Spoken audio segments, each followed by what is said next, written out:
আমার কাছে মনে হয় যে পৃথিবীর সবচেয়ে গুরুত্বপূর্ণ জায়গা হচ্ছে চায়ের দোকান। কেন চায়ের দোকান সবচেয়ে বেশি গুরুত্বপূর্ণ সেটা হচ্ছে যে এই চায়ের দোকানেই সরকার পরিবর্তন করে। এই চায়ের দোকানে বসেই মানুষ ছোট লোক থেকে বড় লোক হয়। এই চায়ের দোকানে বসেই মানুষ পলিটিক্স করে। এই চায়ের দোকানে বসেই মানুষ ইফটিজিং করে। এই চায়ের দোকানে বসেই মানুষ ভালো মন্দ সকল ধরনের কাজ করে।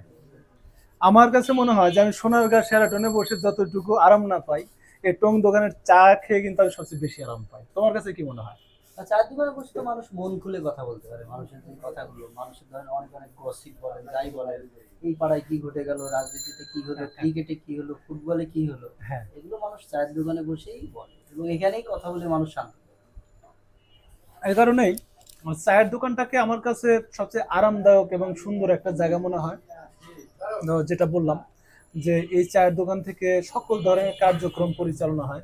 অর্থাৎ দিন শেষে যত প্রকার মানে ভেতরের যে আবেগ অনুভূতিটা আছে সেটা কিন্তু চায়ের দোকান থেকে মানুষ প্রকাশ পায়। তো আমার কাছে মনে হচ্ছে যে চায়ের দোকানগুলো কিন্তু অবহেলিত। যেভাবেই বলো না কেন, এই চায়ের দোকানগুলো অবহেলিত এই কারণেই যে প্রপার এখানে মানুষ সে সার্ভিসটা পাচ্ছে না। যদি আরেকটু সার্ভিসটা আরেকটু উন্নত করা হতো, ধরো কোনো দোকানে যে চায়ের যে মানটা আছে এটা ঠিকঠাক আছে কিনা, বা কোনো চায়ের দোকানে ধরো ঠিকমতো বসার জায়গা আছে কিনা। হ্যাঁ, তো যেহেতু আমাদের দেশের সবকিছুরই ডেভেলপ হচ্ছে, আর আশা করব যে চায়ের দোকানটাও যেন ডেভেলপ হয়।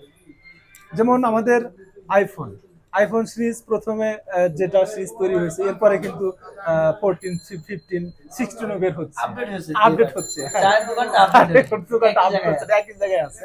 করোনাকালীন সময়ে মানুষ ঘর থেকে বের হওয়ার জন্য অস্থির হয়ে যেত, কিন্তু আমার কাছে মনে হয়েছে যে আমি সবচেয়ে বেশি ফিল করছি, সবচেয়ে বেশি মিস করছি এই যে খোলা জায়গায় চায়ের দোকানে বসে আড্ডা দেওয়া বন্ধু বান্ধবদের সাথে।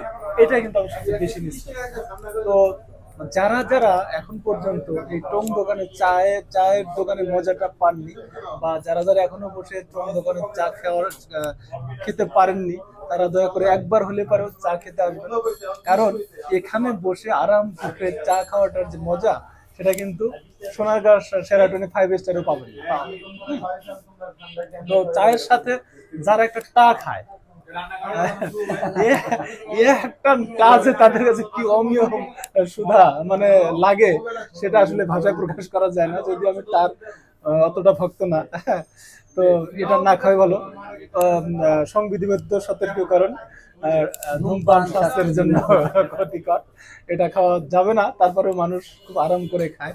তো চায়ের দোকানটা মানুষের খুব ইম্পর্টেন্ট একটা জায়গা। এই জায়গাটাকে সঠিক ওয়েতে যদি কাজে লাগানো যায়, যেহেতু এখনো এটা কাজে লাগতেছে না, চায়ের দোকানে আড্ডাটা একেবারেই গসিপিং এ রূপ নিয়েছে। যদি এটাকে ইউটিলাইজ করা যায়, প্রপার ইউটিলাইজ করা যায়, আমার মনে হয় এখান থেকেও ভালো কিছু বের করা সম্ভব। না, অবশ্যই সম্ভব, অবশ্যই সম্ভব। আড্ডাটা কাজে লাগালে সঠিক হুম, আড্ডাটা সম্ভব এবং আমাদের আসলে এই চায়ের দোকানে আড্ডাটাও যদি কাজে লাগানো যায় কোনো না কোনো ভাবে, এটা চিন্তার বিষয়, বা এটা হচ্ছে গবেষণার বিষয়। যারা গবেষক তারা যদি এটাকে গবেষণা করে বের করে যে এই আড্ডার জায়গাটাকেও কাজে লাগানো যায় কিভাবে, তাহলে আমার মনে হয় ভালো কিছু করা সম্ভব। সবাই ভালো থাকবেন, সুস্থ থাকবেন। যারা চাকর আছে সবাই ভিডিওটা শেয়ার করবেন। আল্লাহ হাফেজ।